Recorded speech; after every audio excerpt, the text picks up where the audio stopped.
दोस्तों, English with Jhaji में आप सभी का स्वागत है। आज हम द सेम डैट के संबंध में जानेंगे। दोस्तों, द सेम डैट का प्रयोग एक साथ नहीं किया जाता है, अपितु द सेम के बाद नाउन का प्रयोग होता है। नाउन आपको पर्सन के रूप में या थिंग के रूप में प्राप्त हो सकता है, उसके बाद डैट का प्रयोग किया जाता है। दोस्तों, द सेम डैट का हिंदी अर्थ होता है वही जो। दोस्तों, अब हम जानते हैं कि किस परिस्थिति में द सेम डैट का प्रयोग किया जाता है। दोस्तों, जब हम किसी ऐसे व्यक्ति या वस्तु के संबंध में बात करते हैं जो कि पहले देखे गए या पहले मिले हुए व्यक्ति या उपयोग किए गए वस्तु से भिन्न ना हो, अपितु अभिन्न ही हो, सेम ही हो, तो ऐसी परिस्थिति में उस अभिन्न व्यक्ति या वस्तु या यूँ कह लीजिए सेम व्यक्ति या वस्तु को बताने के लिए द सेम डैट का प्रयोग किया जाता है। दोस्तों, द सेम डैट का प्रयोग करते हुए जब हम अंग्रेजी वाक्य बनाएंगे तो हमारे अंग्रेजी वाक्य का क्या स्ट्रक्चर होगा, अब हम इसके संबंध में जानते हैं।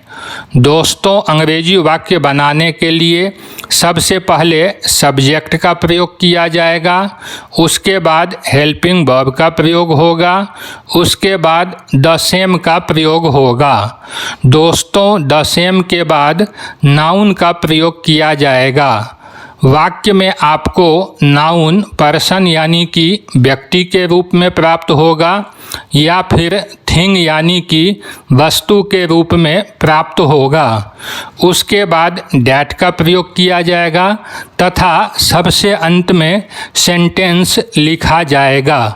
दोस्तों, यहाँ पर ध्यान देने योग्य जो बात है वह यह है कि द सेम डैट में जो डैट आता है वह डैट शब्द या तो सब्जेक्टिव केस को बताता है या फिर ऑब्जेक्टिव केस को बताता है। दोस्तों, यदि डैट सब्जेक्टिव केस को बताएगा तो डैट प्लस सेंटेंस से यहाँ पर आपको यह समझना चाहिए कि सेंटेंस के अंतर्गत डैट के अलावा किसी अन्य सब्जेक्ट का प्रयोग नहीं होगा, अपितु डैट ही सब्जेक्ट के रूप में प्रयुक्त होगा। यदि डैट ऑब्जेक्टिव केस को बताता है तो ऐसी परिस्थिति में डैट के अतिरिक्त जो सेंटेंस प्रयुक्त होगा उस सेंटेंस में अलग से सब्जेक्ट आएगा। दोस्तों, इस स्ट्रक्चर को ध्यान में रखते हुए मैंने वाक्य बनाया है, he is the same boy that was fighting with my son.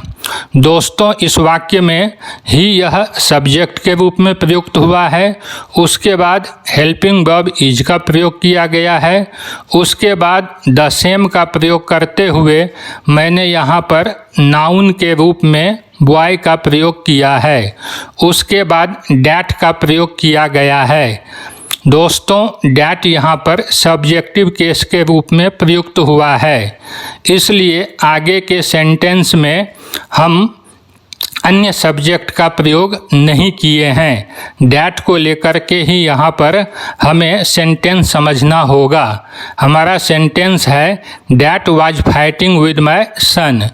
इस तरह से वाक्य बना, he is the same boy that was fighting with my son, यानी कि वह वही लड़का है जो मेरे बेटे से लड़ रहा था। दोस्तों, अगला वाक्य है That is the same book that I wanted to buy last week, यानी कि वह वही किताब है जिसे मैं पिछले सप्ताह खरीदना चाहता था।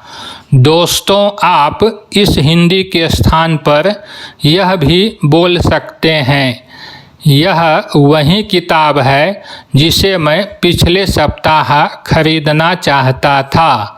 Next is this is the same mobile that was gifted to me by my parents. यानी कि यह वही मोबाइल है जो मुझे मेरे माता पिता ने उपहार में दिया था। दोस्तों, अगला वाक्य है this is the same fridge that I saw at my friends house.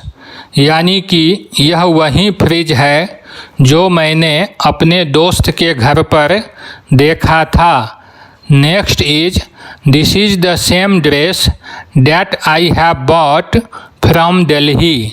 यानी कि यह वही ड्रेस है जो मैंने दिल्ली से खरीदी है। दोस्तों, छठा वाक्य है these are the same shoes that he wears. यानी कि ये वही जूते हैं जो वह पहनता है। Next is this is the same book that I gifted to my son. यानी कि यह वही किताब है जो मैंने अपने बेटे को उपहार में दी थी। अगला वाक्य है this is the same person that is working in SSSU Veraval. यानी कि यह वही शख्स है जो SSSU वेरावल में कार्यरत है। Next is this is the same hotel that gives home delivery. यानी कि यह वही होटल है जो होम डिलीवरी देता है। दोस्तों, अंतिम वाक्य है this is the same article that I wrote 10 years ago। यानी कि यह वही लेख है जो मैंने 10 साल पहले लिखा था। दोस्तों, यदि यह वीडियो आपको पसंद आए तो मेरे चैनल को सब्सक्राइब एवं वीडियो को लाइक कीजिएगा।